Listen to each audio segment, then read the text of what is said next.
تعلیمی حکمت کا سفر۔ ایک دن حضرت علی رضی اللہ تعالیٰ عنہ نے حضرت فاطمہ رضی اللہ تعالیٰ عنہ کو سکھانے کا ایک مشورہ دیا۔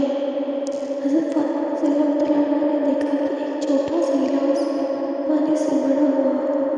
حضرت علی رضی اللہ تعالیٰ عنہ نے بتایا، یہ گلاس تعلیمی حکمت کو ظاہر کرتا ہے۔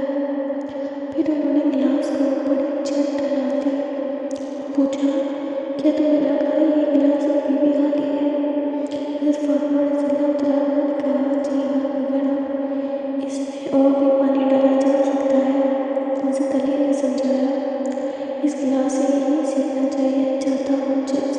چاہتا ہوں کہ ہمیشہ زیادہ سے زیادہ علم حاصل کرنا چاہیے۔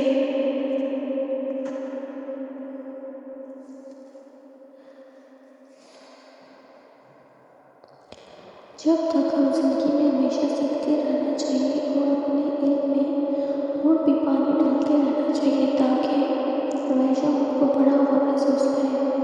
یہ واقعہ ہمیں یہ سکھاتا ہے کہ علم حاصل کرنا ہمیشہ زندگی میں آگے بڑھنے کا ذریعہ ہوتا ہے اور ہمیں ہر دن اپنی تعلیمی سفر میں مزید ترقی کرنے کے لیے جدوجہد کرنا چاہیے۔